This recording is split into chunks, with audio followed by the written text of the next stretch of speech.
नमस्कार दोस्तों, मैं पुलकित मोहन सिंगला। स्वागत है आपका हमारे चैनल में। दोस्तों, आज हम इस विषय में बात करेंगे कि क्या पवित्र आत्माएं हमारी मदद करती हैं और क्या ये पापियों की भी मदद करती हैं। दोस्तों, मेन चीज़ है कि पवित्र आत्माएं क्या इस दुनिया में है और वो मदद करती हैं, क्योंकि मैक्सिमम लोग नेगेटिव एनर्जी से पीड़ित है और वो यही सोचते हैं कि हम दुखी हैं, परेशान हैं और ये गलत ऊर्जाएं हमें सता रही हैं, हमारी मदद कोई क्यों नहीं कर रहा। पर ऐसा नहीं है। पवित्र आत्माएँ भी इस दुनिया में होती हैं जो मदद करती हैं। अच्छे लोगों की भी करती हैं और बुरे लोगों की भी करती हैं। हमें स अलग-अलग तरीके से मदद करने के उनके तरीके होते हैं, जो विभिन्न होते हैं परिस्थितियों के आधार पर। अगर हम बात करें अच्छे लोगों की, जिन्होंने किसी के साथ गलत नहीं किया, तो वो अक्सर आपने देखा होगा वो लोगों को समाज कमज़ोर समझने लगता है, डरपोक समझने लगता है, क्योंकि वो शराफ़त में जीते हैं। तो ऑटोमेटिकली क्या होता है, जो पवित्र आत्माएँ उनके साथ जो होती हैं, वो उनको दंड देती हैं जो उनका बुरा करते हैं। और आपने देखा होगा कोई भी अच्छा शरीफ इंसान है, उसके साथ कुछ बुरा होता है, तो वो बदले में अगर जवाब नहीं दे पाता, तो उनके बदले में उसके बदले का जवाब वो पवित्र आत्माएँ देती हैं। इसी तरीके से जब हम बात करते हैं अगर पापी मनुष्यों की, इनकी मदद पवित्र आत्माएँ कैसे करती हैं? इनकी भी मदद करती हैं। इनकी मदद करती हैं इनको सुधारने के लिए, इनको मार्गदर्शन करने के लिए। अब ये नहीं सुधरते, ये वो बात अलग है। अगर कोई भी इंसान गंदा है, बुरा है, एक दूसरे का बुरा चाहता है, तो जो भी पवित्र आत्मा इस धरती पे होगी, जो उसकी कुल में जाएगी या उसके पास जाएगी उसकी मदद करने के लिए, तो वो क्या करेगी, उसको अपराध बोध कराएगी कि भई ये तुमने चीज़ गलत की है। उसके मन में वो सोच डालेगी या सपनों के माध्यम से उसके मन में थॉट डालेगी या उसको कोई ऐसा दृश्य दिखा देगी, मतलब जागृत अवस्था में रोड पे कहीं चल रहा है, कहीं गया है, कुछ है, कि उसको ये महसूस हो कि वो जो कर रहा है वो गलत है। उसके मन में दया पैदा करने की कोशिश करेगी। बस एक फ़र्क सबसे बड़ा क्या है, पवित्र आत्मा जब मदद करती है बुरे की और अच्छे की उसमें, कि जो बुरे इंसान जब नहीं सुधरते, खूब मदद करने के बावजूद भी, समझाने के बावजूद भी, क्योंकि डायरेक्टली तो आँखें नहीं समझा सकती, तो वो ये इनडायरेक्ट तरीके होते हैं। अपराध बोध कराना, स्वप्न से बताना, पितरों द्वारा बताना, कोई और तरीके से उसको कोई ना कोई सीन दिखा के उसके अंदर की ममता जागृत करना, और फिर लास्ट ऑप्शन वो अपनाती हैं कि संघर्ष पैदा कर देती हैं उनके जीवन में। संघर्ष होगा तो शायद ये जब दुनिया के थपेड़े देखेगा तो ऑटोमेटिकली सुधर जाए, और जो गंदा आदमी होता है वो तब भी नहीं सुधरता। तब पवित्र आत्माएँ उनका साथ छोड़ देती हैं, और जब वो साथ छोड़ देती हैं, अभी तक तो वो बचा रही थी, हेल्प भी कर रही थी, जब साथ छोड़ देती हैं, तो ऐसे बुरे लोगों का बहुत बुरा पतन होता है। अब बात करते हैं अच्छे लोगों की, जिनकी मदद पवित्र आत्माएँ करती हैं। इसलिए करती हैं ताकि बुरे लोगों से उन्हें बचाया जा सके, बुरी आत्माओं से उन्हें बचाया जा सके। कॉन्स्टेंटली, रेगुलरली फाइट करती हैं।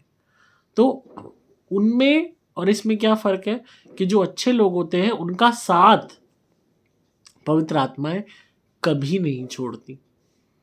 अगर आपकी आयु 100 साल लिखी है, तो 100 साल तक वो आपके साथ ही रहेंगी। यहाँ तक कि आपके मरणोपरांत भी आपकी आगे की गति के लिए, आपकी आगे की यात्रा के लिए सहायक होंगी, और फिर वापस अपने दूसरे कार्यों में लग जाएँगी, जो कार्य उनको ईश्वर ने दिए हैं, सौंपे हैं। हर मनुष्य, प्रत्येक मनुष्य इस धरती पे गाइडेड है उन पवित्र आत्माओं द्वारा भी। अदरवाइज़ नेगेटिव स्पिरिट्स की संख्या आप सोच भी नहीं सकते, इतनी है जिसका कोई हिसाब नहीं है। ये तो इंसानों को जीने ही नहीं देती, अगर पवित्र आत्माएँ ना होती। तो भगवान ने वो एक बैलेंस जो होता है ना, देखो हम जो कहते हैं भई बुराई सबसे ज़्यादा है, अच्छाई कम है, तब भी एक बैलेंस बना हुआ है, धरती चल रही है, सब कुछ चल रहा है, समाज चल रहा है। ये जानते हुए भी कि अगर बुराई 70% है तो अच्छाई 30% है, तो भी वो 30% भी 70% पे भारी है, उस बैलेंस को मेंटेन करने के लिए। इसी तरीके से बुरी आत्माएँ सबसे ज़्यादा हैं और अच्छी आत्माएँ कम हैं। तब भी उन अच्छी आत्माओं की जो शक्ति है, वो बुरी आत्माओं से इतनी ज़्यादा है कि ऑटोमेटिकली एक बैलेंस क्रिएट हो जाता है। तो ये बहुत ज़रूरी है समझना कि हमें कैसी आत्मा बनना है। अगर हम अच्छे रहेंगे, तो जो भी पवित्र आत्मा हमारी मदद करेगी वो हमेशा हमें गाइड करती रहेगी, हमारे साथ रहेगी, हमें किसी ना किसी वे में मार्गदर्शन मिलता रहेगा। सपनों के माध्यम से कोई हमारे माइंड में ही थॉट आ जाएगी, या ये हो जाएगा चलो ये करते हैं, मतलब कुछ ना कुछ वे में हमारी हेल्प होने लगेगी। सारे रास्ते बंद हो गए तो भी कोई ना कोई दरवाज़ा खुल जाएगा, देर सवेर काम हमारा बन जाएगा, क्योंकि हम अपनी अच्छाई नहीं छोड़ रहे। जो हमारे साथ बुरा कर रहा है हमने उसकी तरफ देखना बंद कर दिया, हम अपनी अच्छाई पे कायम है। जो बुरा कर रहा है उसको सज़ा ईश्वर देगा।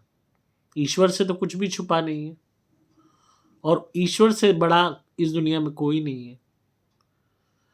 बहुत लोग मेरे पास आते हैं, कहते हैं बात, फ़ोन पे जब बात करते हैं कि फलाना तांत्रिक ने ये किया हमारे साथ, उस तांत्रिक ने वो किया, हमें डर लगता है कैसे बचेंगे हम।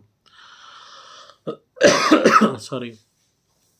तब मैं उन्हें यही समझाता हूँ कि कोई भी तांत्रिक है, कोई भी है, कोई भी व्यक्ति है, तांत्रिक भी छोड़ो, कोई भी मनुष्य है, इस दुनिया में ईश्वर से बड़ा कोई भी नहीं है। पहले भी बड़े बड़े राजाओं के घमंड भगवान ने तोड़े। कंस का घमंड टूटा, रावण का घमंड टूटा। तो आज के इस सिनेरियो में कोई अपने आप को बहुत बड़ा कह ले तो भी ईश्वर से बड़ा कोई नहीं है। तो आप किसी से भी मदद मत मांगो, सिर्फ ईश्वर से मांगो कि वो आपकी सहायता करे। सॉरी फॉर माई थ्रोट, मेरा थोड़ा सा गला ख़राब है, और ये मौसम एक्चुअली ऐसा ख़राब चल रहा है, ठंडक इतनी है कि ना चाहते हुए भी कुछ ना कुछ कफ एंड कोल्ड चलता ही है, एक रूटीन हो गया है आज के टाइम में। तो इस बात का जो है ध्यान रखें कि आपको अपनी अच्छाई छोड़नी नहीं है, आपको निरंतर अच्छे कर्म करने हैं, तभी उन पवित्र आत्माओं का साथ आपके साथ रहेगा।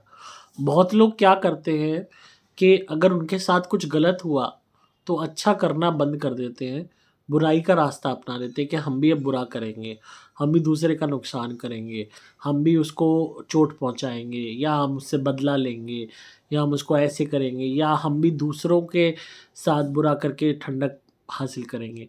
उससे होगा कुछ नहीं, आपका नुकसान होगा, आपकी आत्मा का पतन होगा, और जो भी पवित्र आत्मा आपके साथ लगी होगी वो तुरंत आपका साथ छोड़ देगी। पहले तो वो प्रयास करेगी कि आप गंदे इंसान ना बने, फिर वो वही चीज़ें रिपीट करेगी आपके साथ जो वो पापियों के साथ करती हैं। अपराध बोध, सेल्फ रियलाइजेशन कराने की कोशिश करना, वो ऑटोमेटिकली बहुत कम हो पाता है उन लोगों में जो नेगेटिव बन चुके होते हैं। एंड जो उनकी लास्ट स्टेज होती है वो होती है संघर्ष, इतना ज़्यादा पैदा करना हार्डशिप्स कि आपको रियलाइज़ होने लगे कि भाई मैं गलत हूँ, या यहाँ मैंने गलत किया है। पर उसमें भी बहुत लोग ऐसे हैं, हार्डशिप्स में भी बहुत कम टाइम के लिए उनको अपराध बोध होता है, वो ठीक होते हैं, मतलब बिहेवियर उनका बदलता है। अदरवाइज़ थोड़ा सा भी वो सेफेस्ट पोजीशन में आते हैं, वो दोबारा वैसे ही बन जाते हैं। एक केस आपको बताता हूँ, एक इंसान था, उसने क्या किया, क्लाइंट ही थे हमारे, अपनी वाइफ को धोखा दिया एंड बहुत सारे एक्स्ट्रा मैरिटल अफेयर्स वो करता था। कई उसने कीप्स रखी हुई थी अपनी, एंड कीप के वे में उन्हें रखा हुआ था, और उन्हें क्या रखा था, वाइफ बनाऊंगा। सबको अलग अलग फ्लैट दिला रखे थे, सारा पैसा खर्च कर रहा था, मतलब, और इतना उसने पैसा लुटाया उन पे कि जिसका कोई हिसाब नहीं। हुआ क्या, जो अच्छी शक्तियाँ थी वो तरक्की तो दे रही थी क्योंकि वो पूजा पाठ बहुत करता था, पर उसको अपराध बोध कराने के लिए उसके जीवन में संघर्ष पैदा किया। उसकी फैक्ट्री बिक गई, हालांकि उसके अपने कर्म भी थे क्योंकि वो करोड़ों रुपए लुटा रहा था उन रखी हुई औरतों पे, और अपनी पत्नी और बच्चों को, मतलब ये भी नहीं कि उनको डिप्राइव कर रहा था मनी से, ऐसा नहीं है, पर यह है कि उसने 3-4 अपनी एक फैमिलीज बना रखी थी कि अपने वाइफ को डिप्राइव रखता था वो, जो फिजिकल लव से, क्योंकि उसकी वाइफ थोड़ी उसके हिसाब से ब्यूटीफुल नहीं थी। अपराध बोध उसको तब हुआ जब वो गरीब हो गया, इतना ज़्यादा कर्जा हो गया कि उसकी फैक्ट्री बिक गई, मकान बिक गया, लिटरली सड़क पे आ गया, छोटे मकान में पहुंच गया। उसके बाद भी थोड़ा पूजा का फल क्या प्राप्त हुआ कि एकदम से दोबारा बूस्ट मिला, उसकी फैक्ट्री फिर चल पड़ी, दोबारा उसने स्टार्ट कर ली, दोबारा पैसे आने लग गए। यहाँ पे क्या हुआ, कुछ टाइम के लिए वो सुधर गया, गरीब हुआ सुधर गया। भाई जो पैसे के लिए चिपटी हुई हैं, जब पैसा नहीं है तो वो क्यों चिपटेंगी। उन्होंने कोई नया बंदा फंसा लिया, इसको किक कर दिया कि अब तेरे पास है क्या देने के लिए हमें। तो फिर पत्नी से भी अच्छा हो गया, बच्चों से भी अच्छा हो गया। जब पैसे आने लगे, फैक्ट्री दोबारा चलने लगी, जो नीमा होके बात करने लगा था, प्यार से बात करने लगा था, वही दोबारा से जैसा पहले था अकड़ में बात करता था, वैसे ही बात करने लगा। वही अकड़, वही घमंड। एंड फिर उसने वही सिलसिला अपना कंटिन्यू कर दिया। तो यहां पे संघर्ष आया, पर अपराध बोध कितने टाइम के लिए रहा, कुछ सालों का रहा। जब तक रहा जब तक वो गरीब रहा। जब वो दोबारा उस पायदान पे पहुंच गया तो ऑटोमेटिकली उसने उस अपराध बोध को, उस गलती की रियलाइजेशन को माइंड से निकाल दिया और दोबारा अपने उन गलत कृत्यों को जस्टिफाई करना शुरू कर दिया। ये क्लाइंट थे हमारे। इनको पहले जब ये गरीब हो गए तो इन्होंने हमें कांटेक्ट किया, तो हमने इनको बहुत सारी रेमेडीज़ करवाई जिससे ये दोबारा रिच हो जाएं, क्योंकि इनका एक ही सवाल था कि मुझे सुपर रिच होना है पहले की तरह, और मेरी ये फैक्ट्री है, वो फैक्ट्री है, ये है, वो है, और मुझे कैसे भी करके दोबारा अमीर बनाओ। तो बहुत चीज़ें इनको दी, मंत्र बताए, बहुत सी इनसे पूजाएं करवाई, रेगुलरली धुनी करवाई इनके यहाँ पे, इनके उतारे करवाए, जो भी हाई लगी हुई थी इन पे वो हटवाई, बैक टू नॉर्मल आ गए। इनको एक चीज़ मैंने समझाई कि आप बिहेवियर और अपने कर्म जो है उनको ज़रा आगे फ्यूचर में आकलन करके ही करना। जो आप पास्ट में करते आ रहे हो वो अब मत करना। पर वही ढाक के 3 बार दोबारा वो उसी पे आ गए। तो इनके बच्चे कंसल्टेशन लेते हो, कहते हैं कि आपने फादर को बना दिया दोबारा इंडस्ट्रियलिस्ट, पर उनका बिहेवियर दोबारा वैसा ही हो गया। इससे अच्छा तो हम गरीब ही अच्छे थे। आपने इनकी बात मानी, इनके लिए रेमेडीज़ कराई। हाँ, हम खुश हैं कि हम दोबारा, हमारे पास कंपनी है, घर भी हमारे लिए बन रहा है, सब कुछ है, हर चीज़ अब बेहतर हो गई है पहले से, पर उनका बिहेवियर वापस गंदा हो गया। तो यहाँ क्या था, यह पापी आत्मा है, पापी इंसान था। तो कुछ टाइम के लिए अपराध बोध रहा, फिर वो निकल गया। जब भी आप, कोई भी पापी इंसान भी पूजा बहुत करेगा तो भी उसको फल मिलेगा। पूजा का फल अच्छे को भी बुरे को भी हर एक को मिलता है, क्योंकि जो शक्तियाँ होती हैं ये मतभेद नहीं करती। ये बात मैंने आपको पहले की वीडियोस में ही बताई थी। चाहे आप कितने ही बड़े पापी हो, अगर आप पूजा उपासना कर रहे हो, सच्चे मन से कर रहे हो, आपको बेनिफिट मिलेगा ही मिलेगा। ये शक्तियाँ खुद बंधी हुई हैं उस चीज़ में कि कोई भी इनको भजेगा तो इन्हें फल मजबूरी में देना ही देना है। चाहे खुश होके दें, चाहे दुखी होके दें, पर देंगी ही। पर इंसान ये ना समझ बैठे कि वो राजा हो गया, वो भगवान से भी बड़ा हो गया।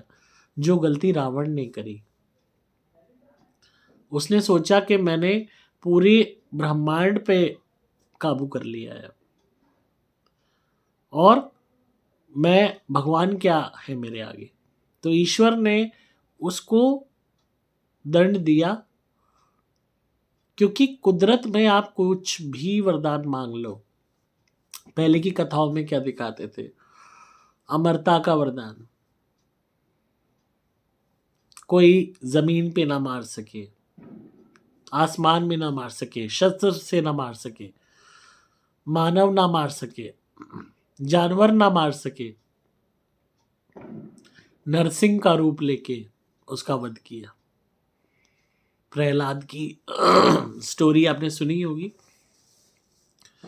तो हर चीज का भगवान की कुदरत में रेमेडी है। अगर आप सोच रहे हो कि आप अपने छल से भगवान से कोई भी वरदान ले लोगे या कोई भी ऐसी चीज मांग लोगे जिससे भगवान भी मतलब जिससे नहीं वो बच सकते, तो आपकी गलती है। वो बहुत हाई एनर्जीज हैं, वो आपकी इंटेंशंस को भी पढ़ लेती हैं, हर चीज़। और वो कुछ भी ऐसी चीज़ आपको नहीं देंगे जिसकी काट ना हो। तो पापी मनुष्य की मदद होती है, पर सर्वोत्तम हमेशा नहीं होती। अगर आप अपने कर्मों को नहीं सुधारोगे तो ढाक के 3 बात आप वापस वहीं आ जाओगे। मैंने उनके बेटे को यही कहा कि अगर अब आपके फादर दोबारा वैसे बिहेवियर के हो रहे हैं, तो अब नेक्स्ट टाइम अगर वो अपनी गलतियों से बर्बाद होते हैं तो फिर वो दोबारा कभी नहीं उठ पाएंगे। इस बारी तो हमने मेहनत करके करवा दिया।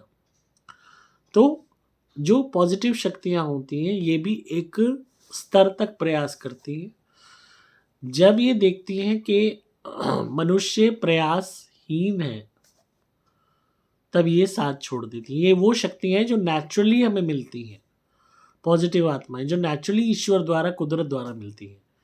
इसके अलावा अगर हम पूजा कर रहे हैं तो वो कृपा अलग है। तो इसीलिए कोई भी लोग आपने देखा होगा अपनी लाइफ में भी, वो बहुत तरक्की करते हैं, बुरे से बुरे कर्म करते हैं, बहुत तरक्की करते हैं, और आपने देखा होगा वो लोग बहुत धार्मिक भी होते हैं। होता क्या है, ईश्वर की अगर आप उनका नाम भी ले रहे हो ना, तो भी आपको पॉजिटिव फल मिलेगा। तो वो पॉजिटिव फल तो मिल रहा है, पर हम अपने कर्मों द्वारा नेगेटिविटी क्रिएट कर लेते हैं। तो प्रयास ये कीजिए कि जो भी अच्छी आत्माएं कुदरती तौर पे आपको मिली हैं वो आपका साथ देती रहे, और आप अपने निजी ज़िंदगी में भी पूजा पाठ इतनी करो, भगवान का नाम या मंत्र जाप इतना करो कि उससे भी आपके कार्य सफल हों, आपके काम बने, आपकी ज़िंदगी की परेशानियां दूर हो सकें। और खुद से भी कर्म अच्छे करो। जब इन तीनों का मिश्रण होगा तो आपका कल्याण ही कल्याण होगा। हाँ, हर चीज़ में ज़रूरी नहीं कि एकदम से हर चीज़ पूरी हो जाती है, या जो हम इच्छा मन में रखते हैं वो तुरंत पूरी हो जाती है। बहुत चीज़ें मैटर करती हैं, हमारे पास्ट लाइफ भी मैटर करता है, हमारे पास्ट लाइफ के कर्म भी, इस लाइफ के कर्म भी, किस्मत भी, बहुत चीज़ें हैं। पर हमें एज अ ह्यूमन बीइंग अपने आप को इंसान बनाए रखना है, और वो तभी मुमकिन है जब हम कर्म अच्छे करें। तो आई होप आपको आज की वीडियो पसंद आई होगी, और जिनका भी सवाल था कि पापी मनुष्यों की क्या मदद अच्छी आत्माएं करती हैं, तो आई होप उनको जवाब मिल गया होगा। आई होप ये पापी नहीं होंगे जिन्होंने ये सवाल किया। आई डोंट नो उन्होंने क्यों ये सवाल किया। और वीडियो कैसी लगी ज़रूर बताइएगा कमेंट्स में। इन केस आप नेगेटिविटी से परेशान हैं तो आप धुनी मंगाइए हमारे से, घर में जलाइए सुपर प्लैटिनम या सुपर स्पेशल एक्स्ट्रा धुनी। आपको बेहतरीन रिजल्ट्स मिलेंगे अपनी लाइफ में, आपकी ज़िंदगी बदलनी शुरू हो जाएगी। और इसी तरह सुनते रहिए, प्यार देते रहिए। प्रोटेक्शन लॉकेट हमारे यहाँ से मंगा के पहनिए, आपकी हमेशा ये रक्षा करेगा। और ज़रूर लाइक कीजिए, शेयर कीजिए, चैनल को सब्सक्राइब कर लीजिए ताकि आपको नोटिफिकेशंस मिलती रहें। मैं हूँ आपका दोस्त पुलकित मोहन सिंगला।